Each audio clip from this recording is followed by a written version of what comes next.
Right. So what happened, mate, was Cardiff was on top of Bunny Hill and fucking Hannibal went, here I am, I fucking smash your fucking Uncle Terry all over, mate. He's been knitting from me garden, he knit me nana's gnomes and that. Right, here's the thing, right? Fucking Quintus fucking Publilius, right? He was getting fucking right, man. The fucking German mad dogs and now compared to the Roman dog squad. Them Germanicus mad dogs. Germanicus mad dogs, man. Bunch of fucking pussy whores. Good luck explaining this to people if they're listening, but let's fucking cut this out. Nah, it's staying in. Welcome back to the Necrofancy Podcast. It's too much work to fucking edit out now. It's staying in. It's fucking staying in. Welcome back to Necrofancy Podcast. Today we're wrapping up our three-part series of the Brutality of Ancient Rome. Today we're coming at you with probably the most fucking fun episode in terms of sheer death, I guess. I didn't choose my words carefully on that one, but the point being it's alright. To me anyway. Don't know it's gotta be fun if you like hearing about people getting kicked the fuck. So we're coming today with some of the most brutal battles that the Romans have either won or lost. And because Brad has put a lot of work into his research for this one, I'm going to let Brad take the lead. I'm going to take a nice little break in between so me and Norman can do ours, and then we're going to go back to Brad because he has put a lot of work in. So I didn't regret it when I chose what I chose. So I chose to talk about the Punic Wars, and I knew a little bit about them going into it, but I didn't know they were this kind of broad, and that was this much of a story because they are categorized as the first, second, and third Punic Wars. But I'm going to be talking about the second. But I am going to give a little bit of context as to what the Punic Wars are and how the first one went, so that's easier to understand the second one. But I think I told you last week that I found a little a newspaper article I wanted to go with first, which is unrelated to the battle. It's just related to one of our previous episodes. So for anyone that listened, it's an interesting little fact that not many people know. So it's a British historian found and has evidence for a forgotten emperor who was basically Rome's JFK and was assassinated before he had any time to implement good change. And he was like quite a well-known and well-liked character, supposedly. Right. And his name was Publius Helvius Pertinax. And he started in the dragon off Skyrim, isn't it? That's what I thought, yeah, apparently not. So he was born in Italy. Obviously. Yeah, obviously. Went into the military and then was based in Britain as a governor for a long time. And he was apparently based at a place called Lullingstone Villa in Kent. Lullingstone Villa. Lullingstone Villa. Lullingstone Villa. As a country retreat, as there was busts found of him there. And this is where the evidence started from. And it's said here that he was a great figure in British history who most people know nothing of. That's from Dr. Elliot, who's a Roman historian. And in 192, he succeeded Commodus. All right. So, for anyone who's listened to the previous episodes, we talked a bit about how much of an absolute bastard Commodus was. Fucking Raj lad him. So, you've got someone like that, and how absolutely offered he was, and then someone coming in after him who was like, who came in with like good intentions and like a lot of support, and he only ruled for 86 days, and then he was assassinated because he was angering many of the Praetorians who were, according to Herodian, a Roman historian, longing for a return to the violence and looting of the precedent of tyranny. So yeah, he came in at a time where there was pretty much hell on, wanted to change things, wanted to make things better, and got assassinated because of it. I mean, if as a Praetorian guard you are the emperor's loyal soldiers, have I got that right? Yeah, essentially. So yeah. If the previous emperor was an absolute fucking basket case who loved to just fuck things up for everybody. Pee himself. No one's got any money. Ruin the economy and just cause absolute fucking carnage, and then someone absolutely sound as fuck comes along, and then you're just sitting in your barracks all day bored and kind of see it's like where they're addicted to the chaos that ensued, really. I miss gathering up fucking mental disabled people for death. No, this is fun and all that, right? But I miss being absolutely fucking skint because he pays himself 1 million coins every time he pays. I didn't know what to do with all this coin. The fuck am I gonna spend it on? Fucking old He's made- markets isn't a fucking thing yet. So what? No, it's the fuck 2,000 are they? euro away, that. Fucking hell, man. This new emperor, he's doing so much good, it's pissing us off. No, it is. I fucking hate sound people. No one's going to remember him until 3 random fucking lads talk about him on a podcast. You can't make a film out of this. So shout out Pertinax. He sounded like a real one, but he was beheaded as well. Fucking hell. Oh, and actually, it was significant in another sense that Rome descended into civil war like 3 weeks after his death. Fuck. So he's potentially like a missing link in history who could have saved a lot of bloodshed and a lot of shit. But yeah. Do you think the Roman Empire could have lasted longer if everybody wasn't an absolute fucking like head in the ball? Absolutely. Yeah. The way it was set up, it's like it's hard to even think of how it didn't. Like it's so I'm widespread. guessing that's how the British. Well, not a thing anymore. Actually, it's a bad example.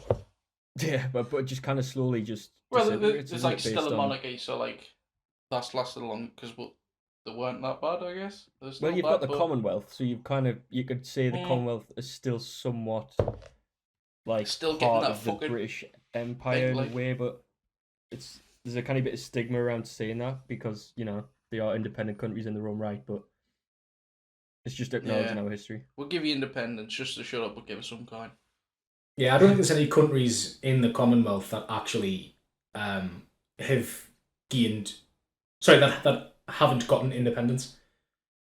Yeah. So I think every single country within the Commonwealth has their own independence now, as far as I'm aware. Yeah, and I think a lot of them obviously like join forces with our military. Our military gets sent there with peacekeeping stuff, and it's more of an international relations thing than anything, isn't it? More or less like pretty much keep the peace between countries. Let's keep our military.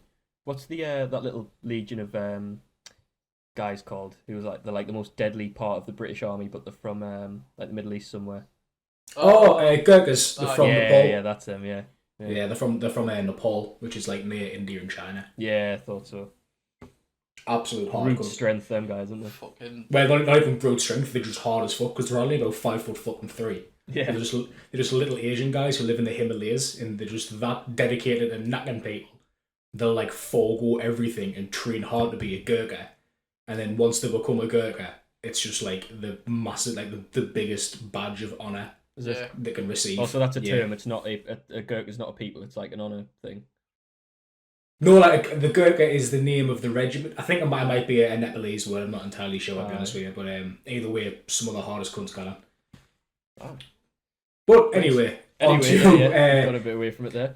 On the ancient history, Brad, tap the fucking lead, son. So I will start by giving a bit of an overview of what the Punic Wars were. So the Punic Wars were a series of wars between Rome and Carthage, and it was a fight basically to gain control of the whole world. Because at the time they were the two big hitters. It was kind of like imagining America going to war with China in modern day, just two like big hitters in the world, kind of wanting to control everything. And it's been described as the 3rd century BC's World War II. Cool. Where was Carthage? Was it Africa? It was North Africa, and then it expanded into Spain, and it expanded into like halfway through France. So they kind of met somewhere in the middle of Europe and would fight over those lands. And I'll get into that a little bit later as well, because that's where they kind of come to blows. But yeah, it was mostly North Africa and Spain. Cool. I'll keep you well shut then. And so, yeah, we're still seeing the effects of the Punic Wars today through a lot of ways, from laws to money. It shaped the course of history, since Rome. It allowed Rome to come to power. The founders of Carthage were Phoenician. However, the pronunciation was closer to Punician. And as an adjective, that became Punic. But what the word Punic meant was essentially war with Carthage. When anyone refers to something being Punic, it's about a war. And the word Punic still means treacherous in English. So, I've never really heard of that word other than, the Punic Wars. Yeah. Obviously the Romans will have had a big hand in, establishing the English language and then what meant Well, I was doing a Latin course on the Open University, and a lot of the words that we use today obviously do come from like classical Latin and middle French. Uh-huh. But this is full of like little facts like that what make you think, right, okay, that's pretty cool. So I'll be shouting some of them out.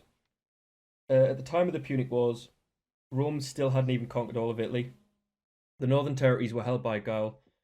Carthage controlled the North Africa and most of Spain and surrounding Mediterranean islands, and they would often come to blows about Sicily, obviously being off the coast of south of Italy.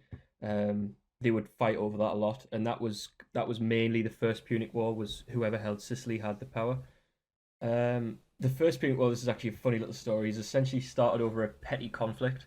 So a group of Italian mercenaries were called the Mamertines, and they were invited into a city. And because they were a bunch of scumbags, they got bored and decided to capture the city. And then they kind of established themselves as the Mamertines, and people joined the cause, and they became raiders and pirates until a state captured them. Then they appealed to the Carthaginians, whose city they had stolen in the first place, and they were bailed out by the Carthaginians. Then they weren't happy with obeying the Carthaginians, so they appealed to Rome. Obviously, being Italians, Rome supported them, and then that turned into a 20-year war. So hold on, let's just get this straight. So a bunch of mercenaries, essentially, went into Carthage. A Carthage territory, I think it was. Oh, Carthage territory. Okay. Yeah. They got bored. Mm-hmm. They took it over because they're arseholes. Mm-hmm. They were starting to get kicked the fuck. Mm-hmm. They then appealed to Carthage, whose territory they were in, for a hand. Yeah, it's like I'm not going to test. Yep. So then, because they're arseholes, they didn't like them being under Carthage rule. Yeah. And then they went the Romans. Yeah, so they basically pitted like these two massive empires against each other from what was absolutely fuck all. Are these just classical shit stirrers? Yeah, essentially. Historical shit stirrers. What a bunch of fucking sneaky cunts. Went on Facebook, fucking hate Carthage, me. Rome commented, inbox is fun, what's my. Hides his status. Oh, no, hundreds, two-faith people, that's all it is. Just two-faith empires. Thicker than... Roman and pirates in a relationship. Just think of certain territories, thinking the better, that's all it is, Flower. Yeah, and to put into context, the level of shit they started. I don't even know where to start with this. So a fifth of the male population of Rome died in the fighting of the First Punic War. Fuck me. Fucking hell. And there was over 1 million people serving in the army at the time. And a number of that size wouldn't be seen again until the 16th century. So for over 1600 years, there wasn't an army of that size in the world. Fuck. So that is essentially what started the First Punic War, and it was it was mostly naval conflict. As I said, it was Sicily was kind of the home of the conflict, so there was a lot of naval battles, and it massively glossed over a lot of details because my main focus was just establish what the conflict like as a whole to go on to the Second Punic War. But Rome kind of came out on top more than Carthage. Kind of took over more territories, put them into place essentially, and regained Sicily. Mm-hmm. So getting on to the Second Punic War, that was started by a man named Hamilcar. He held an army. I just imagine it was a car. I had a feeling. That's not the giggles. I just but he's not a imagined it was Mark Hamill. To be honest with you, so if anyone can draw, just draw him as like a car. You think of Mark Hamill in a car, then that helps you. So Mark Hamill in a car held an army during the defeat of Carthage in the First Punic War. However, his army remained intact. He returned his troops to Carthage, who had no money to pay the fee of the army, who were made up of mercenaries. The troops then laid siege to Carthage to get what they owed. Get what they were owed. See, that's the fucking big issue with mercenaries is they didn't date for note because the mercenaries. Yeah. But it gets even better here. So Carthage turned to Hamilcar himself. He essentially like, oh yeah, Hamilcar, help. He who had to ride out and defeat his own army. hired a new army. Yes, just wait there, lads. I'm gonna go and get your coin. Alright, lads. Like... he rides away by himself, comes back with like a fucking army. Lads, I need just to fuck off. I just imagine it of him just like riding out on his horse, and they're like all cheering him, and that just starts turning around. Like, the face. Why is he turning around? He like rides like he's drawing his sword. Oh, he's coming. Just like the scene out of fucking Monty Python, The Holy Grail. I swear to God, if you bring Monty Python up one more fucking time. I mean, no, this fucking scene's been... Oh, man. When you watch it to that, I haven't got a fucking clue what you're talking about at any point. I'll link it to you after this, but he's running, and every time they come back to him, he's like even further away. Mate, I'll watch them for you. I'll watch them all for you, alright? I'm not. I'm just out of sheer spite. I'm not watching them. I'm gonna confuse myself even more in the process. It's gonna be even worse for you next week when I'll just keep doing it until you watch it. Fair. I'll just kick you out the podcast. Double down. So yeah, he hired a new army, paid them up front this time, learning from his past mistakes. His past mistakes of what, 10 minutes ago? Yeah, literally. Lads, I need a new army. I will pay you now. There's a bunch of hungry, angry poor cunts outside. Got on the phone to the army consultancy company. Alright, need a new one. Got any fucking spare armies, Kevin? So he went out, fucked his past army up with his new army, and on one hand felt a hatred and resentment of Rome for humiliating him in war previously, and also for Carthage, who he felt had essentially stabbed him in the back and not given him the resources or support that he felt he was owed. I'm sorry, you're a mercenary. So he told what were known as the Fathers of Carthage, who were essentially like a Roman Senate in their own right, that he was going to retake the African provinces to secure money and land again. However, when his army was prepared, he did absolutely the fucking opposite and crossed for Europe.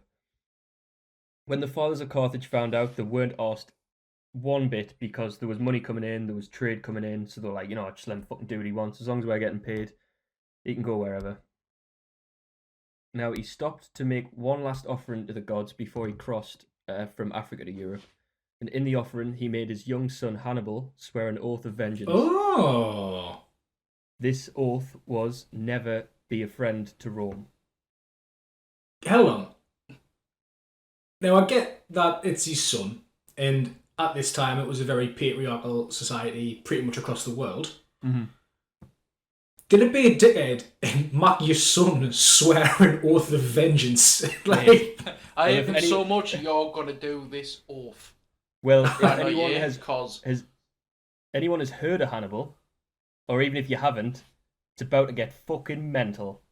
I've been looking forward to this. Looking forward to this. It's about to get fucking weird, right? So it starts here. So Hamilcar made his son Hannibal swear an oath of vengeance, never be a friend of Rome. It took Hamilcar 4 years to push through Spain, but by the time he did this, his initial army of paid mercenaries became one of the most fierce and disciplined fighters in the world. Many of these same men would follow Hamilcar's son Hannibal over the Alps years later. Hell yeah. So he essentially turned his initial army of shit cunts, fucking battered them, defeated his own army, and turned these new mercenaries into a loyal, fierce army. So fair play. So obviously, with anyone with any geographical idea of how he's gone about his conquest, you imagine North Africa, then you've got a tiny bit of ocean between that and Spain where they crossed. And then to get to Italy, they've got to make the way through Spain, through France, and then eventually they're going to make the way through the Alps, come over the Alps, and they'll come out then in the north of Italy. What Rome would probably anticipate is a direct sea route from North Africa to the south of Italy, which obviously would be a lot easier, but be a lot harder for them to pull off. The Romans saw their armies coming out and sent messengers to ask Hamilcar what he was doing, knowing he was a general of the previous Punic War, and seeing movement from him was worrying to the Romans. He said, in short, I'm invading this territory so we can pay you for reparations for the last war. Basically, fuck off. Absolutely fucking fair. It's just basically, Hamilcar, what's going on, mate? Tapping out of fucking Rome, fuck off. It's the most eloquent fuck off I've ever heard. I don't know, like, the fucking... was it the If we talked about the other day? The Spartans, yeah. We'll cover that in a Greek episode. We'll do a special episode of historical fuck-offs. Well game for that. It's a mid episode. So yeah, basically turned around and said, look lads, fucking deal with it. I'm invading and I'm going to pay you back for the past invasions, so... Hold on to your ass, it's about to get fucking Larry. This one's probably like the best fact I found. It's because I didn't have any clue about it. On his way through Spain, Hamilcar founded and named a city after his last name, which is Barcino, which we now know as modern-day Barcelona. Oh. Yeah. So obviously the Barcino family is Hamilcar Barcino, and that is Hannibal's second name as well, which people don't know that. He usually just goes by Hannibal because it's iconic. I didn't really think that surnames were like a prevalent thing. I thought it was like mainly for nobles. Well, they were like a noble family, but it's because the first names are so iconic and so well Yeah. in history. It's just referred to as Hannibal. It wouldn't be Hannibal Barcino, but it's a cool second name. That's a really cool name. Yeah, and that's it. It's cool that it was like the initial founding of Barcelona as well. Yeah, that's really sick. So Hamilcar died shortly after, and his reign was left to his son-in-law Hasdrubal, which was Hannibal's brother-in-law. That's the buddy of fucking Die Hard. Is that Hans Gruber. It's Hans Gruber. What's his name again? Hans Gruber. Maybe there's something in that. I'm not too sure. Hasdrubal. Now I have a machine gun. Ho. Yeah, so it was left to his son-in-law Alan Rickman, who. Oh, rest in peace, so a real one. Yeah, he is. Was. Still is. Fuck. He made a treaty, this is Hasdrubal, with the Romans, agreeing the border of the Carthaginian Empire, which was to be Spain. So right, we'll stay here, you stay there, all good for now. So fast forward some years later to a dispute between Rome and Carthage over a trading city. Inevitable. The disagreement was over which side of the river the territory was, the city was based on. So obviously it was kind of subjective. It was like, right, this is Carthage, your city's in Carthage, it's ours. Romans disagreed. And at this point, Hannibal is 26 years old, and he also remembers the oath his father made him swear, never be a friend to Rome. So, with that being said, he decided to lay siege and destroy the city for all the wrong Rome had done to Carthage in the past. That's, like, next level petty. Yeah. You can't tell me I can't have this fucking city. Watch us burn it fucking down. Watch this. If I can't have it, no one can. That's just like it's the ultimate putting your ball in. Yeah. Just took his Carthaginian flyaway in. So I love this. This is I'm just thinking of the fucking noise. It's a fucking great noise, the ping of a flyaway. They never stay straight. That's the point. Like it was like they were destined for a teacher's head for some reason. One kick and they're fucking misshapen. Rome sent a representative to Carthage with a clear choice, which was surrender Hannibal to Rome or face war. This is a really cool scene in the way that was described from a few sources. And it was a representative had to stand before a Carthaginian senate, which was like massively crowded by all the most powerful men in Carthage. And the representative stood in front of them and said, "I hold before you both peace and war." And the senate replied, "Choose what you will." To which the Romans stated, "I choose war." The chamber then erupted with cheers. Hannibal was off the leash and the Second Punic War had begun. Hannibal's just sitting there like, away. Growling. Literally on a leash as well, it wasn't even figurative. I'll come before you with peace and war, at your choice. War. Everyone just looks at Hannibal, rips his top off. Fucking yes! Oh no. Mother boys! Oh no, he's on. So the Roman army began its preparations by sending legions to Sicily and Spain in anticipation of what I said earlier, kind of the routes of movement.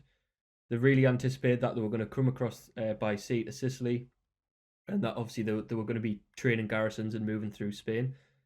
And they also left legions, but there were weak legions in the north to defend against the Gauls, which I referenced a little bit earlier. Always leave your weak legions in charge of potential strongholds. Yeah, exactly. It's gonna always fuck them up in a bit later on as well. That legion they left was kind of raw recruits and injured people from previous wars as well, so it wasn't very strong. Oh yeah, great. Leave your weakest legions full of cripples and fucking greenhorns to defend, against an entire fucking people. Smart move.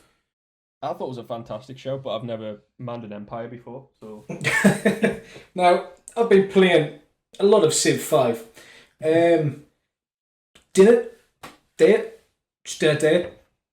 Put your hardest cunts everywhere, maybe. Thing is, though, if I was kind of in the Roman Senate at the minute and I was thinking where they're going to go, you would obviously think they were going to take an army of 100,000 people over the Alps. That's fucking you obvious. Because, one, where they're going to get the boats from to cross from the sea, essentially. Yeah. Like, that's going to cost a lot of fucking money, and it's probably not going to be worth it because you can defend against it, so... Two, Yanari's a fucking mad cunt. So... Surprised he didn't go through the mountain. Honestly, like, when I obviously I knew what happened before this, I knew the story of Hannibal, and obviously I'm going to get into a bit more detail, but when I'm reading, like, the politics of it and stuff, I'm like, no one, and I mean fucking no one, would have ever thought, yeah, he's going to cross the Alps. Like, it's nuts. It's like they say it out of fucking Lord of the Rings. Yeah, literally. Yeah. So, Hannibal knows fighting on either side of these fronts would put him at a disadvantage. Rome, being reputable for their naval warfare at the time, defeated them in the previous war. So instead, he pulls off one of the most controversial moves in military history, and he crosses the Alps with his army. So like I said a bit earlier, the geography of the Alps is, if you were to cross the Alps and descend, you would come down to the north of Italy. But a Roman legion ran into Hannibal as he was heading to the Alps by chance, and they came to blows. They were probably, like, scouting the area. Yeah. And it was nothing massively decisive military-wise. It was kind of a little skirmish, but the important thing was that the Romans lived to take the news back to their general, who was called Scipio. Now, this is a name to remember. He's going to be a big character in this to come. And this is where kind of the family feuds of the Punic Wars starts to get even deeper. It's a massive war. It's a massive scale war, but at the heart of it, it's like a battle between two families of Rome and Carthage. And Scipio's son would eventually go on to defeat Hannibal, and his grandson would eventually go on to crush Carthage 70 years later, which we'll get onto a bit later. Hell yeah. But I think it's really cool that it's like a generational importance to it, and that all, like, it's carried through and it's important to the next generation as it was to the last. So it's September when Hannibal begins to cross the Alps, and time's against him because he must get across before the peak of winter hits. If he was to cross at the peak of winter, he would risk losing his entire army, and his entire army freezing to death, essentially. The conditions were brutal in his crossing, and that's why it's so famous in history. It was said to be impossible, but he did it anyway. Did he lose? Like, is it known if he lost many men? Oh, I was just about to get onto it, so wait to hear this number. So there's thousands of men died along with animals. Hill tribes attacked and pushed boulders onto them as they marched, but they did make it. But by many accounts, Hannibal had 100,000 men when he started his crossing, and only 26,000 when he came to the other side. Fuck me. Yeah, so nearly lost 75,000 men on the way there. Fucking hell. How long did it take? It said around 2 months. Fuck. So it said it took them September to December. Like, I think it's not just people that's going over. It's like fucking all the equipment and shit. Yeah. Well, I was just thinking there in terms of sheer numbers and losses. Like, that is like similar to like World War One like figures, which is like, you know, the birth of modern warfare, so to speak, when it comes to, like, you know, artillery and rapid fire and machine guns. But this is like 2,000 years ago. Yeah. So nearly 75,000 people in 2 months. That's fucking that's fucking rough. That. I know. That's insane. And you can understand it. Like, I mean, it's probably hard enough to cross the Alps on foot as it is, never like with an army and trying to provision everyone and even friggin' car. They try to skate up the Alps. It's fucking solid. Now, when he reached the other side, Scipio was waiting for him with an army. The two came to blows in a cavalry battle in which the Carthaginians ran rings around the Romans, who were kind of known as specialists of cavalry in a way. The Romans weren't necessarily known for it. When you think of Roman soldiers, you think of them being in formation and on foot. Yeah, so rather infantry than cavalry.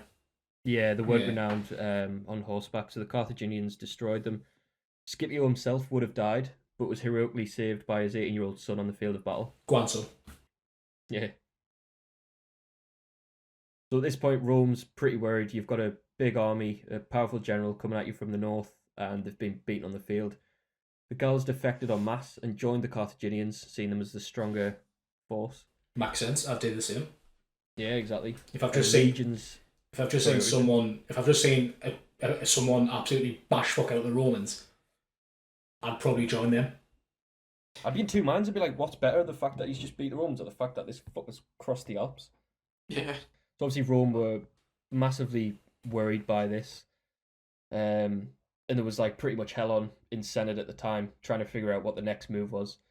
And obviously anyone listening past episodes will know what we mean by consul. But I'll just go into it a bit more at this point, 'cause it's a bit important. So you had two consul. One of them was Scipio, who we've already talked about, and the other was Sempronius Longus.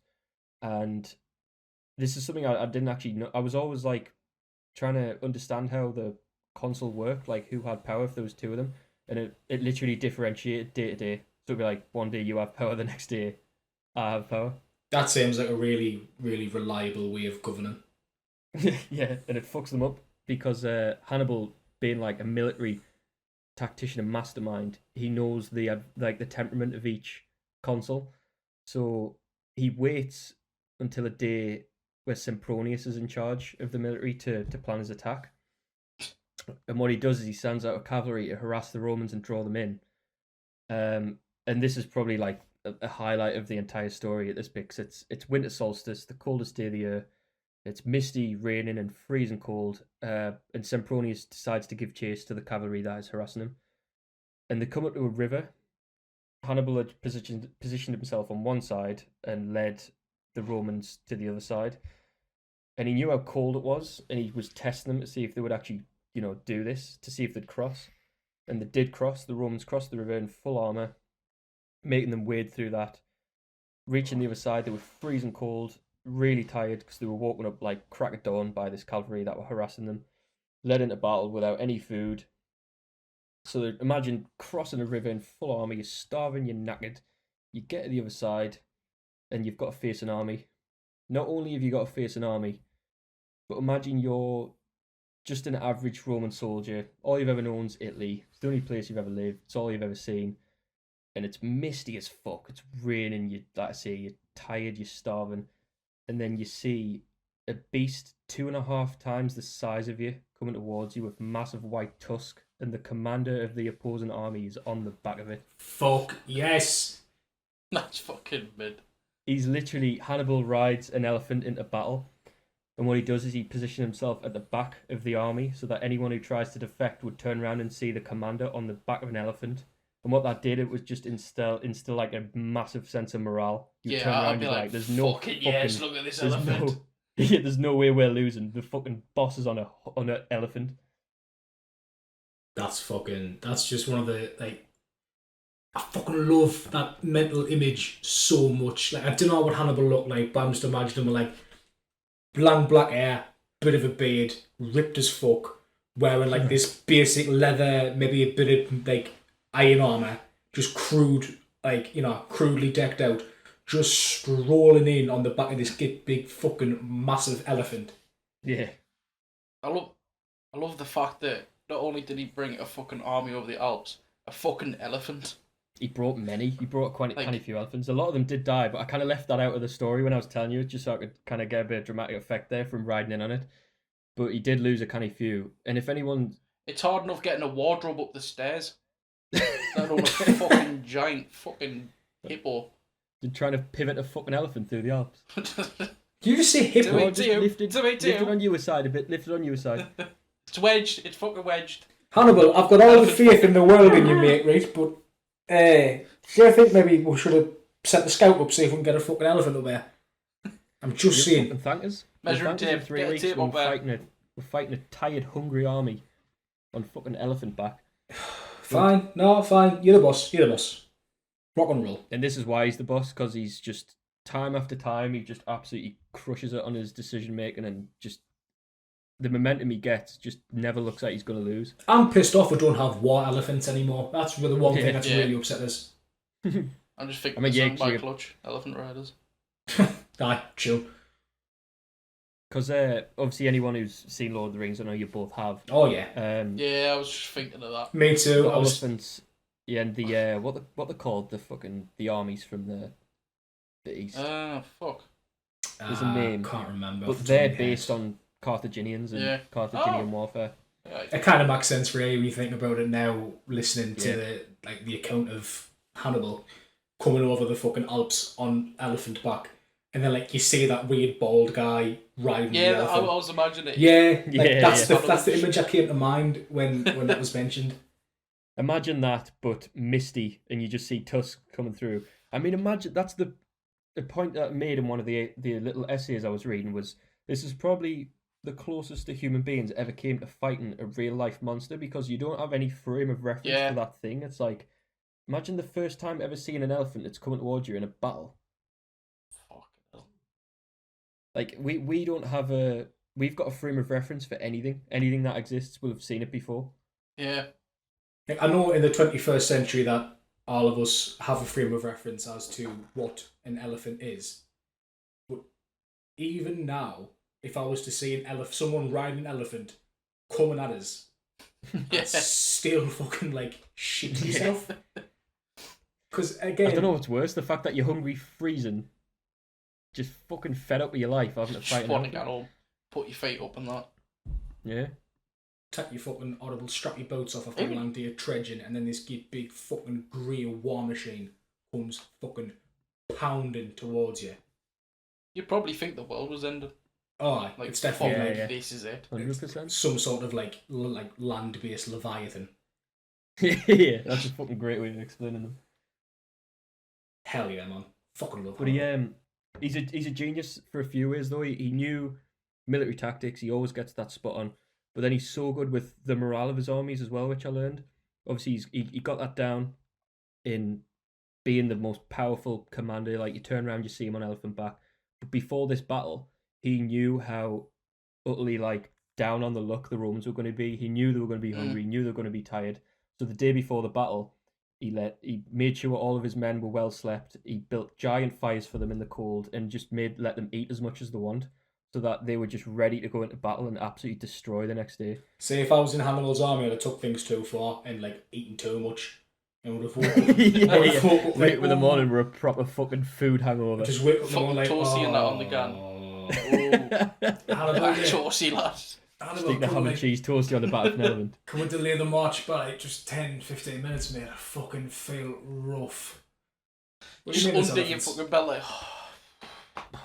Trying to get your sword belt round you. You having dessert? I'll have dessert if you having dessert. Probably want to knack some Romans, but I've just had too much scran. I do want like a fat cunt, but I do want some grapes. I don't know. Yeah, for desserts, I just half an hour before we do Outlaws. And I just want to eat them by dangling them in my mouth and all. You know, like a just bitch ass Roman. Just getting a big punnet. This is what you see. Riding now. Riding into battle elephant. Look at me, I'm a fucking Roman. Chowing grapes off the punnet. Look, yous man, pricks. So yeah, the Romans were defeated, obviously. Retreated, leaving more than 25,000 dead. Jesus, Two new consuls were elected as the war raged on. Quite frankly, replaced because of the shit decision making. Yeah. And they attempted to contain Hannibal in the north, who went on another ridiculously daring outmaneuver. Now, obviously, they anticipated him just marching through the northern Italian countryside, so they would set fires, lay traps, send armies to guard where they thought he was going to go. Hannibal being Hannibal, I'm going to go through the massive fucking swamps in marshland. He's fucking David Blaine, man. And the conditions were arguably even worse than the Alps. Like, literally just fucking horrid. The men would drown in the sleep when they were asleep in the swamps. And Hannibal himself contracted a marsh disease in his eyes. It became so bad he actually cut one of his own eyes out. Oh my fucking god, I love this man. He's David Blaine? Mate, I think I've got a massive fucking man crush on Hannibal. Yeah, he's immense. I've got the other eye, fucking... I probably could have fixed that, mate.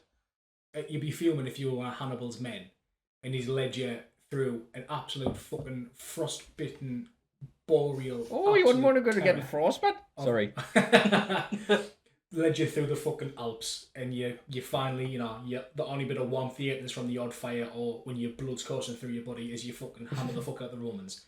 And you're like, right, so through the nice countryside, I'd be a bit chilly, but we're on solid ground. I have to deal with the rain with the bill covers. Now we're going through the swamps, boys. But Because we're going to go through this why, because of course we are. Of course we went to the fucking songs, so why wouldn't we? We've already washed out the can't fucking believe Alps. you've done this. But he knows what he's doing at the end of the day. He's like kind of the one man with the vision. Knows he has to put people through a lot of shit. I mean, even himself, like I say, he doesn't get away lightly. He loses an eye. He cut his fucking eye out. I'll give him fucking credit, like, to be fair. So if a military commander who rides on an elephant into war isn't fucking class enough, he's now got an eye patch on. So he emerged. So cool.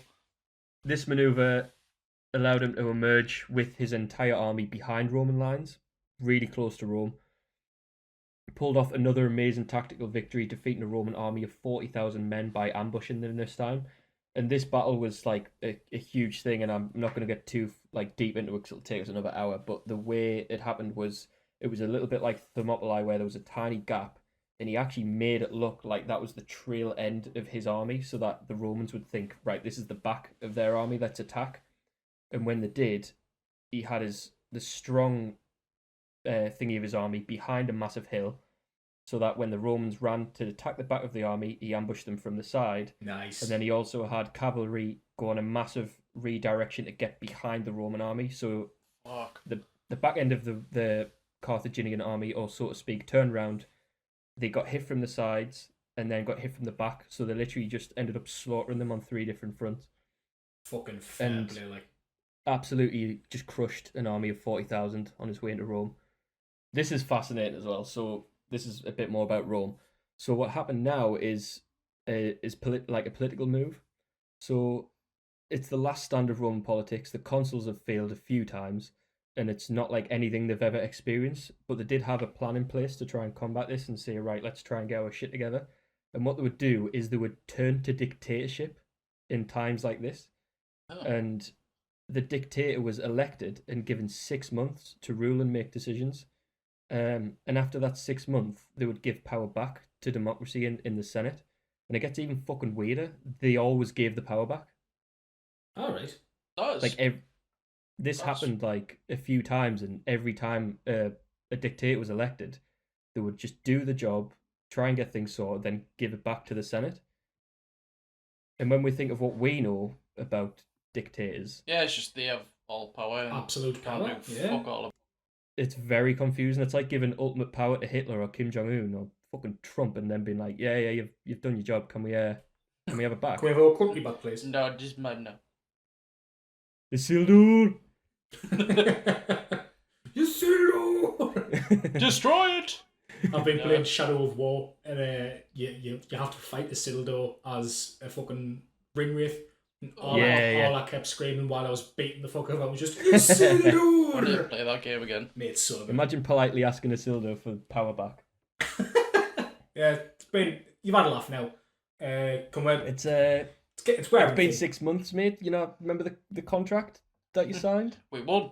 And he just he does that smile he does and like turns his back and walks away. You motherfucking ooh. Don't you do it. He's still in the volcano. You motherfucker, I'm warning you. Hugo Weaving just constantly pissed with his long ass hair. Just fucking pissed at everything, Hugo Weaving.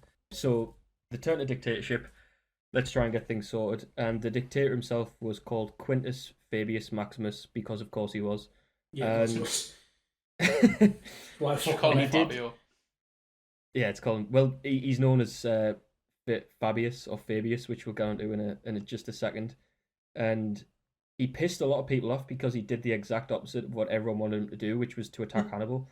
Obviously, you see this guy and his army ravaging the countryside and just destroying army after army, and you just want him gone. You want the person in charge to go out and do what you want him to do and kill him.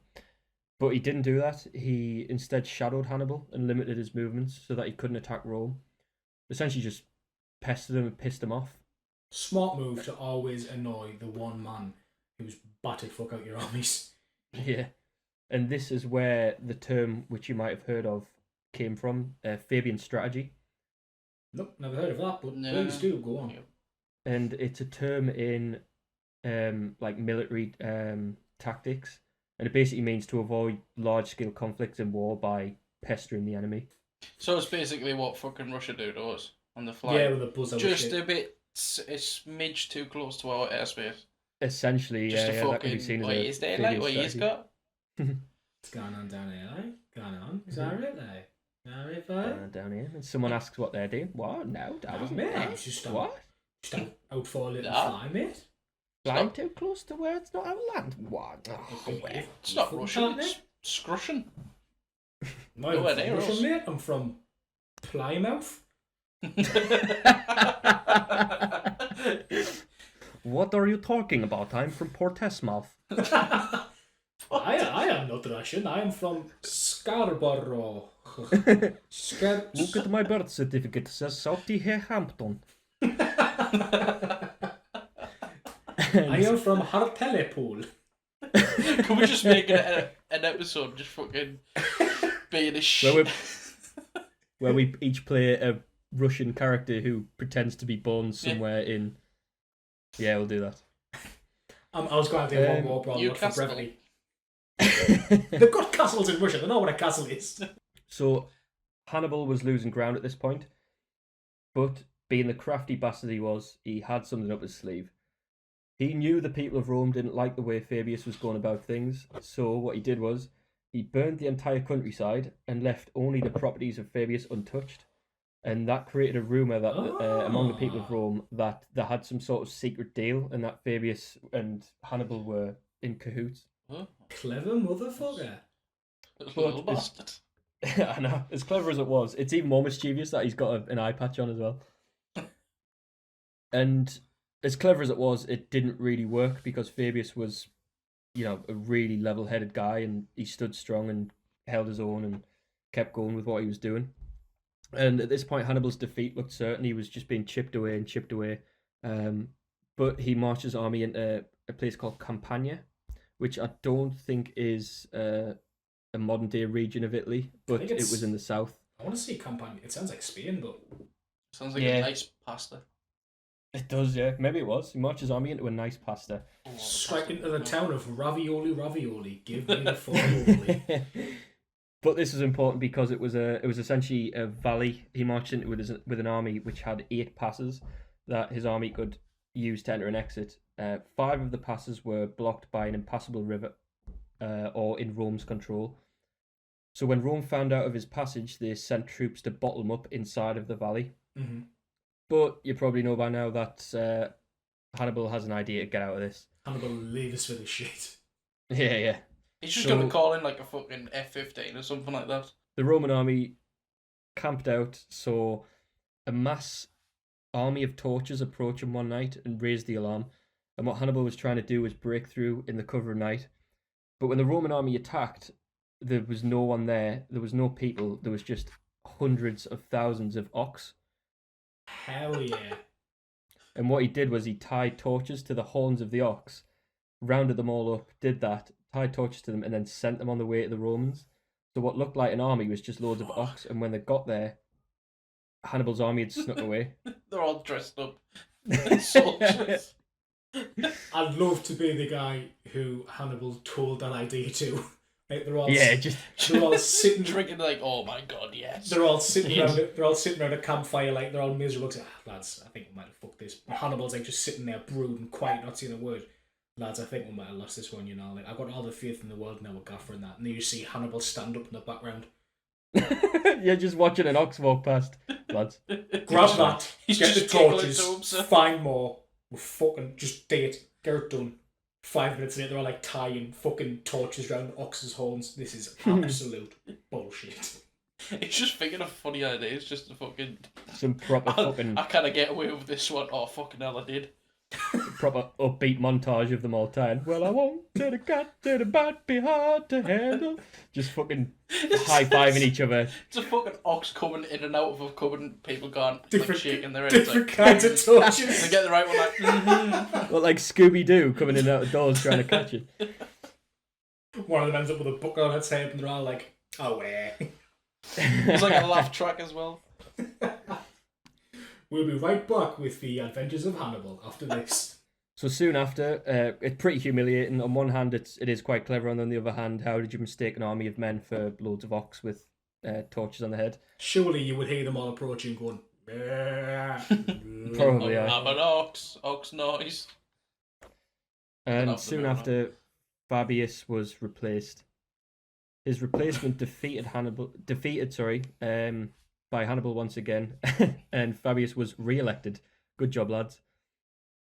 What? So subbed off, got beat, subbed him back on. Just give him a brave answer. Oh, it was contact 5. Yeah. Now along comes a man called Varro.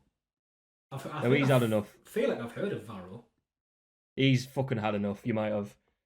He's had enough of the shit. He takes power and raises an army 80,000 strong to go and hunt Hannibal down.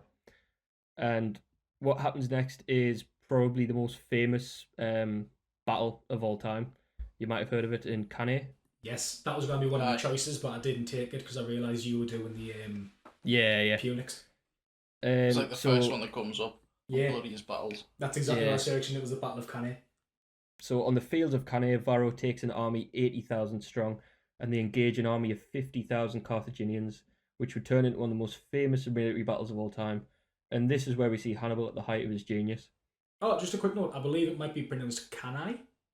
Cannae, is that it? Yeah. I think so. Cannae. Hannibal's response to absolutely anything. Can I be Hannibal? Can you shite? It's fucking Hannibal. Now, Varro's kind of right-hand man, advised them, like, do not, whatever the fuck you do not engage the Carthaginian army in open field. Do anything but that. It's probably the worst idea. You've got 30,000 more men, and I'm telling you now, it is the worst idea. Oh, I think I know where this is going. Yeah. I like your advice. That's what I'm going to do with the total opposite. Fuck you. So if we imagine the way it's described is you've got a massive Roman army on one side, a slightly smaller Carthaginian army on one side, and the way the Carthaginians are like deployed is like an inverted crescent, so almost like a C shape, and you've got your strong, the weakest infantry in the middle, slightly ahead of the cavalry, and the stronger units toward the sides going around the back. The Romans fell for it, thinking, right, there's the weak units in the middle. Let's just attack the middle. Let's ram the middle and then deal with the rest later. And so what happened is the Romans went full speed ahead into the center, and it actually wasn't the weakest part of the army. It was reinforced because Hannibal was fighting in amongst that. He was there for morale, right in the middle of it. And what he commanded his army to do was, as the Romans attacked, he wanted the center to drop back, and that progressively happened until the units that were once at the back were now ahead of the center. Cool, man. Yeah, so the inverted crescent kind of rights itself, and the units at the back were now on the sides and around the outside. So it essentially just... Did they go in like with the curve of the crescent first, and then once they engaged, they like flattened themselves back out and surrounded them? Yeah, so obviously you can imagine it's just like the shape bending in on itself. So they don't actually move at all. The middle unit moves back to the point where it's so far back that the outside units are around the back. And because it was cavalry, they literally just surrounded the Romans to the back and hammer and anviled them, just like smashed against the back. And the Romans were literally entirely surrounded. An army of 80,000 surrounded by an army of 50,000. So it's like Battle of the Bastards, essentially. I was just about to bring that up. Yeah, if anyone's seen Game of Thrones and the Battle of the Bastards, that is the... I haven't got that yet. Oh shit, sorry. Well, when you watch it, it'll be even better for you. It'll be even better for you watching this now because it's pretty fucking genius. And although it isn't exactly what happened in the Battle of the Bastards, it's like inspired by. Yeah. It's still kind of like the same visual that you would imagine. Yeah. But yeah, it's something like unprecedented. It's like there's no fucking way you could take over an army nearly double the size of the defending army. There's just no way. But yeah, he pulled it off. So I'll finish this account and then I'll have a little break and let you guys take over because I've still got. Yeah, you still got the third one to have you. Holy shit! Yeah, this is another little amazing fact that I found that just blew us away. So the panic was so bad in the Roman centre as they kind of got swallowed whole by a surrounding army that the men would dig holes to bury their heads in so it would suffocate to death. Fucking hell! Jesus fucking Christ! Yeah. Which one's worse though? Getting like stabbed? Yeah, because your adrenaline's gone, or just slowly suffocating yourself. I would just tap my armor off. I'd tap my armor off and let myself get fucking absolutely massacred. I'm not fucking suffocating. Think about it though. Like, they've either got a lot of time to try and think of something if they've got a time to dig a hole and suffocate themselves. Well, I think the idea was like they're so bunched together that it's like inevitable, and they were already probably on the floor. Like in the Battle of the Bastards where Jon Snow gets trampled on. I'd imagine they fucking backing off, weren't they? Because they literally just like swallowed them and then crushed them and just slaughtered them. And there was 80,000 Romans in the field that day, and only 3,000 escaped. Holy that was the first ever mosh pit. yeah. So Varro, the little bitch, escaped by horse, but his second in command, who I referenced a bit earlier, who essentially said to him in the first place, "Don't do this," was called Paulus, and he said, obviously, like I've just said that, do not, whatever you do, engage Hannibal on open ground. And what happened is he dismounted his cavalry and made a famous last stand at Cannae. Got a group of his best men together and just fought to the death. And he was offered a horse to escape, and he said, "No, go tell the Senate to fortify Rome before the victorious army approaches. Suffer me to breathe my last among my slaughtered soldiers." I've got a massive amount of respect for military leaders, especially those from a time period of ancient Rome, who will just get in there and fight to the very end with the lads. Yeah. Massive amounts of respect for that. It's even better that this is the guy who advised against it as well, so he's not even petty about it. He's like, look, didn't take that advice, but it is what it is. I'm going to fucking die anyway, so... Go and tell the Senate to fortify Rome, and also tell everybody that fucking Paulus is a little absolute fucking dick. Oh no, wait, he's Paulus. Yeah, Varro's the guy who escaped, who didn't take his advice in the first place, so... In that case, go and tell everyone that Paulus has got a massive dick and Varro's a little fucking dickhead. Could you tell anyone that Paulus, first of his name, absolutely smashed the fuck out of Varro's ma? Let it be known that Paulus' big dick absolutely ruptured Varus's maw. Put it on a stone somewhere. Actually, just date for us away, boy. So again, Hannibal is victorious, and you might be thinking at this point, how the fuck do Rome win this war? And we'll continue later on. I'll let one of the boys take over, and we'll conclude this in a little bit. I don't think well, I've only got one, but I don't think that anything I bring up in this battle is going to fucking top anything that's happened in yours. Yeah. There's We're here for an education, aren't we? We should have just made this episode yours. We should have just left this as the Battle of Cannae. This is such a fucking cool account. Yeah, it's class, isn't it? But yeah, go for it, lads. Do you want to go first, no, or shall I? I'll go first because I think it's already short. Sound. Right, I'm doing the Battle of Watling Street, 60 AD. Where the battle happened was between Londinium and Veraconium, which is modern day Wroxeter in Shropshire. No one knows basically where the fuck it happened. What's between there? So back in the day, 43 AD, Romans invaded southeast Britain, or back then Britannia.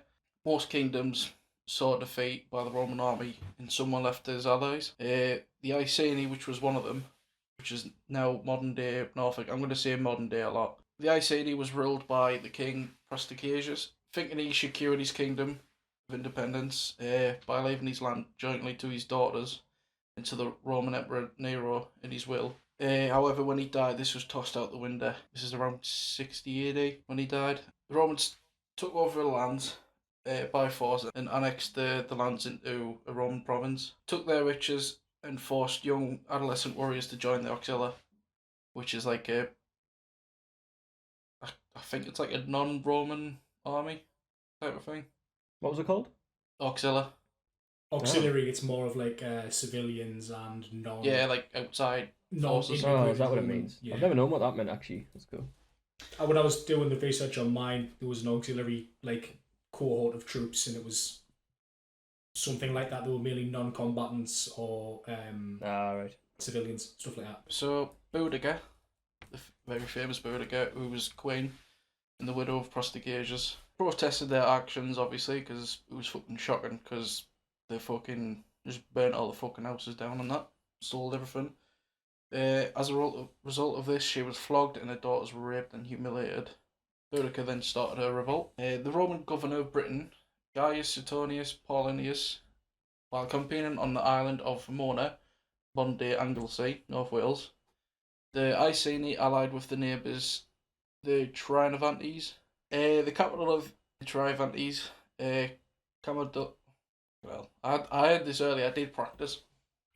Camalodunum. Camalodunum. Yeah. So, yeah. Which is modern day Colchester, was turned into a colony for Roman military veterans. And added insult to injury, the Romans had erected a temple to former Emperor Claudius, as paid for by the locals. Chip in, lads. Claudius' statue. You got no choice, so pay for it. Boudicca's army was heading towards it, so receiving word of the rage that was coming, Catullus Decianus sent in a small force of 200 badly equipped slaves, obviously underestimating their numbers in how fucking angry they were. The city itself had no walls providing protection, and it was mainly, obviously it was just old veterans and civilians and stuff. The 9th Legion was rushed in to save the city, but unfortunately just as they were on the outskirts, they were ambushed by Iceni forces and were nearly all slain. So no reinforcements were coming into the city as it was getting surrounded. Boudicca's army came down the city, killing men, women, children by hanging and crucifixion and burning as well. Buildings burned down to the ground. It's fucking brutal. It's pretty much like fucking Braveheart. Yeah. It's pretty much on that. Buildings burned down to the ground, and survivors of the first attack held up in the Temple of Claudius for 2 days, shielded by the veteran soldiers and some of the surviving slave soldiers. Despite all the effort, the rebel numbers were too many and eventually made their way into the temple, killing everyone. This is really cool though. Archaeologists discovered that the destruction of Camalodunum was that bad they found a layer of scorched debris. Fucking hell. It's fucking... Shit. You wouldn't think it would just... You think it'd be like washed away or something like that? Like Turn the burn gaff marks? upside down. Nah. No CDs back. Curtain rail dragged straight off from the wall. Boudicca's army then headed toward Londinium, which is modern day London. Suetonius, with a small section of his army, headed there to arrive before Boudicca. Knowing he didn't have the numbers to defeat the rebels and defend Londinium, he ordered the city to be evacuated before it was sacked. Londinium was burnt to the ground, and according to the Roman historian Tacitus, anyone who could not escape died. How the fuck is London still a thing? All that's ever happened is it's been bent the fuck down. Burnt down twice. Seeing that? Should have been fucking left. It's a shithole and I hate it. Yeah, I've gone on that was record good. now. It's I've disgusting. gone, Fucking hates London. I've gone on record now. I didn't give a fuck. I hate London. I'm sure the Do you know people are what- lovely. The people were nothing Fucking like, hell, settle down, lads. Oh, wait, one at a time. but just the city itself can fuck off. No one, like, if you're trying to walk around, people fucking push into you and all that. I hope there's someone listening who doesn't understand the just sheer fucking hatred that like a few northern lads have for the south, because like Fuck the South. it's hard to like in a way, yeah. There's a few nice places in the south, but for yeah. the most part, Oh mate, I've never been to North's where it's Brighton, at. but I know it's probably nice. there's a few places in the south that just do not look like they belong in England. Like if you go like proper down to the coast, like Bath. Well, yeah, places like that. Bath is obviously a Roman. It was a Roman Yeah. city, so that makes sense. But obviously the climate just changes so much, and like the color of the water and everything. It's like another world. I've never been down there, so it's like proper bizarre to hear about it. It's weird, man. We're just fucking freezing to death up here. I don't know. I'm fucking sweating. I Right don't now. know, Hull. Not today. Moving to Hull, I realise it's much warmer. Yeah, Is it? when we Yeah. went out for your fucking for your stag, it was like such a nice night. It's fucking warm, like. I haven't Fucking hell. adjusted to it yet. I'm still fucking. I'm Oh. sweating in the winter. I hope you're happy, mate. Hope you're happy with your lovely fucking Yorkshire climate. You've got about 4 stone of hair on your face and head, so you probably never will acclimatise. Yeah, true. Please refer to podcast artwork if you don't understand what that means. Anyway, now on talk your shit. Boudicca's army continued its campaign towards Verulam, Velaramium? Oh, fucking. Loom bands. Loom bands in you. Loom bands. Very luminous bands. Anyway, it was modern day St. Albans. Which Just I don't know where the fuck it is. Don't read the Roman names out, just say modern day whatever. Yeah, no one gives a fuck. The thing is, I practice these as well. Oh, bless you. Sat reading them out of read. I was really like, I'm gonna fucking do this. No, the fucking nerves get the better of us. While this was happening, Suetonius gathered his forces. His force included his own Legio XIV, 14. Gemini. XIV is 14. Parts of the XX Valeria Victrix 20. and Sounds like a game attack. and any remaining auxiliaries, totaling these numbers to 10,000. A third legion, 2nd Augusta, near modern day Exeter, failed to join, which basically means he fucking ignored them. And the 4th IX, I don't know, fucking 9. 9 Hispana was Get some sent fucking to culture, man. relieve. Come on, Fucking Len Goodman area. So, here's a thing about numbers. Roman strength was at 10,000. Boudicca's army was at 230. Fucking hell, 230,000. Fuck off. I know. What's the point? What's the point for It's the fucking- attackers or the defenders? It's just more of a fucking hassle. Every single person involved in this battle has wasted their time because they're just gone there to die or they're gone there to have a laugh. This was comprising of the Iceni, Trivantes, and other British peoples. Wait, is this Boudicca's or Yeah, the Boudicca's, 10,000? yeah. Alright, yeah, Suetonius saying that he's a bit outnumbered. He had to choose. yeah. He had a look. Lads, He had a look. You didn't read have his to options notice, up. but strong 23 to 1 I here. was going to say there's 23 to every one man.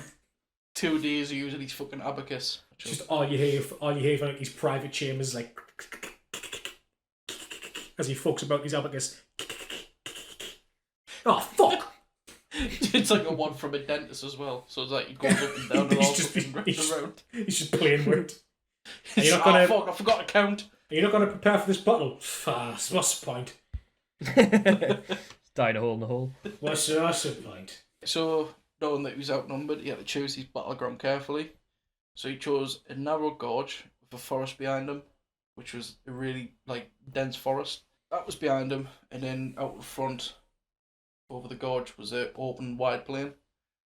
Cleverly, the gorge protected the Roman flanks from attack, and the dense forest hindered any attack from the rear. This prevented Boudicca's army coming down the Romans' position, and any ambushes were impossible due to the massive plain out front. Suetonius had placed the legionaries in close order with the auxiliary infantry on the flanks and cavalry on the wings. Although Boudicca's army had the numbers, they were poorly equipped. Some had armour on, some had just fucking, bare chest. Mate, if I know I'm 23 to 1 coming down on an army of 10,000, I'm went fuck all. Well, Knob out. as far as I'm aware, Boudica was it was a Celt, if I remember correctly. Yeah, So Celts fought naked anyway. Yeah, they were just Really? I fucking didn't know that. ranched. Yeah, I'm pretty That's sure class. they would fight naked. I don't know if it was just a flex or it was an intimidation thing, but I'm pretty sure most Celts fought naked. Nice. It's, I've got my dick out, hair plaited, 2 swords. I'm just shitting and pissing as I run towards Blue, you. just picture this: 230,000 naked, probably ginger, warriors, Yeah.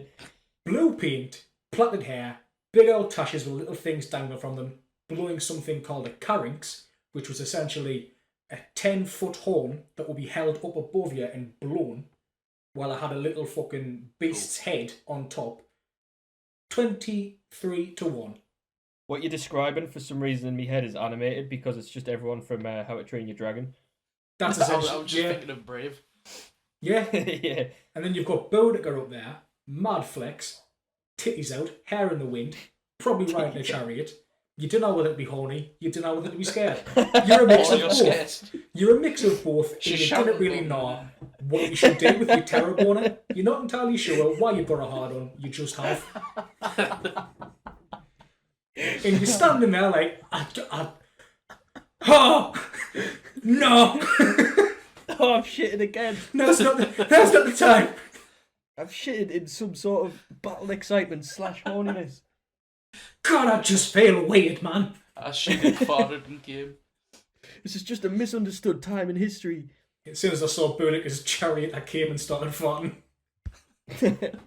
Quote, some guy. Quote, Dickus Erectus. I came in, I'm scared. Nice. Oh no, I've terror came. Mixed emotions. Although they had the numbers, they were poorly equipped and lacked the discipline of the famous Roman warfare. Before the rebellion had started, the Iceni were the Icy. John the Icy was John the Icy came run. Just fucking. For anyone not understand what the fuck we're laughing at, icy where we're from means the ice cream man. Yeah. Just a fucking tune coming on.